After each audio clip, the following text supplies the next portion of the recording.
Welcome everybody to Forza Horizon 5, and today we're taking a look at the 2020 Audi RS3 Sedan. Now this is part of the third generation, which was produced between 2012 and 2020. This sedan version of the RS3 was introduced in 2017, which is a year after the rest of the A3 lineup, which is what this car is based on, got a facelift itself. And yeah, this has the dynamic package, which comes with titanium 19-inch wheels, performance tyres, red brake calipers, and a sports exhaust. So yeah, I overall like the look of this car. It's a nice mid-sized saloon, and yeah, it shares the same engine with the Audi TT RS, so we're getting plenty of power out of it. But yeah, still a really rather nice looking interior, as per usual with Audis. You know, they've got plenty of high quality materials. Overall, it looks really rather nice in here.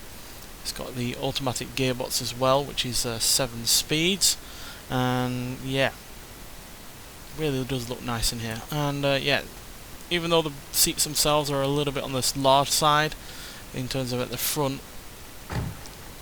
which does take up a little bit of visibility for anyone sitting in the back, you know, you still looks like you've got plenty of leg room, and again, a nice looking interior to go with it. So yeah, and on top of all that, despite being the size that it is, it's got a pretty sizable boot as well, which is again also nice and impressive.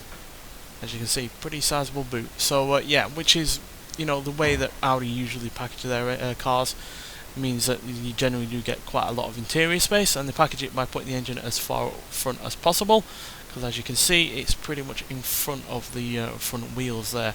But yeah, it's still an impressive engine. Like I said, it shares it with the TT RS, so 394 horsepower, 354 pounds-feet of torque from a 2.5 litre turbocharged inline 5 engine. Which is a pretty decent amount of power. Now granted, that does sound a little bit less than the TTRS, but it comes down to how you rate the power. If you rated it in the same way the TTRS would, then you'd have the same power. So yeah, it's pretty much got the same power. Obviously it's a little bit heavier than the TTRS due to it being a saloon, not a coupe, but it's only a couple £100 extra, and quite frankly, for that extra couple £100 you get more seats and a much larger boot. So yeah, it's well worth it in that regard of being a more practical car. And even though it is a car that emphasises practicality, it's still not a car that is boring, especially when it comes to how it drives. So let's get out there and see just how it drives and how much fun it is. So despite all of that power, it still does obviously weigh a fair bit at 3,593 pounds, which for a mid-sized saloon is quite a lot.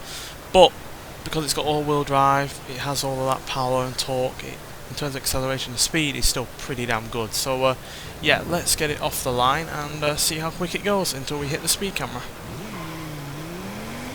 Pretty decent launch, revs nice and high up to 7,000 RPM.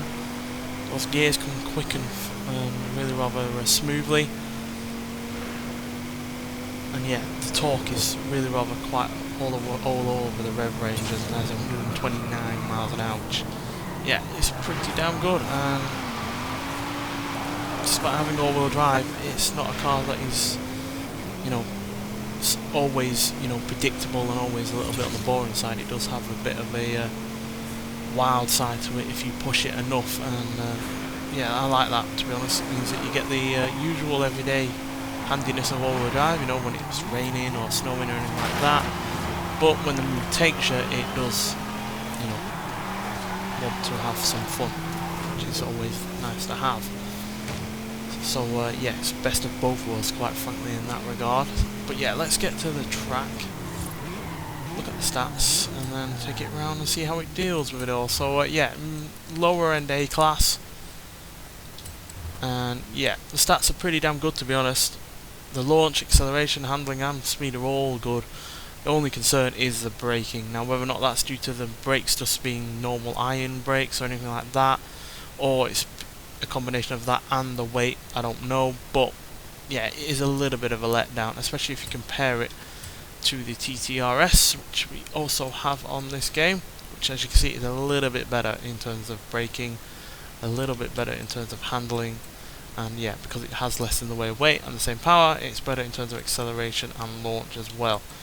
So yeah, a little bit disappointed in those brakes. Would have preferred them to have been better, but at the end of the day, you're not going to be using them as you know, hard as you are on a track or anything like that. So I guess it's a little bit of a compromise in regard to everything else. But yeah, still, let's listen to the engine for a little bit, and then we'll talk about it some more.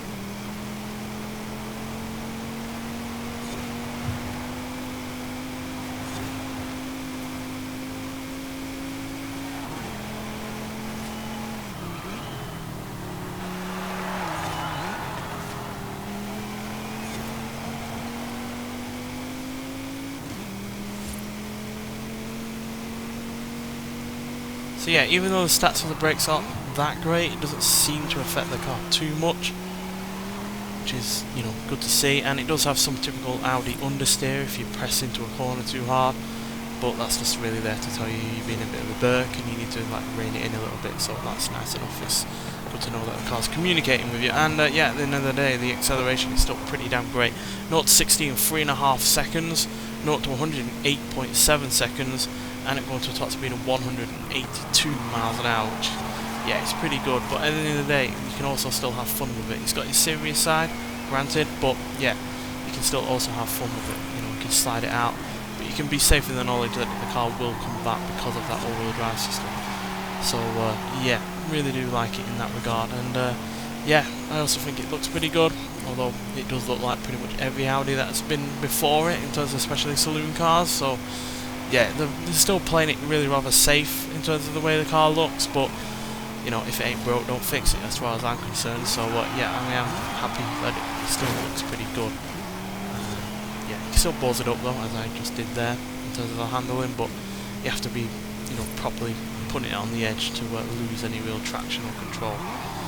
But yeah, at the end of the day, really rather nice car to drive, and yeah, it is the newest Audi that we have on this game so far, by 2 years, beating the Audi TT RS, which we have seen before. I think that was in the car pass as well at some point. So yeah, it's nice to start to have finally more modern Audis, because for the longest time we've only had cars from 2016 and before.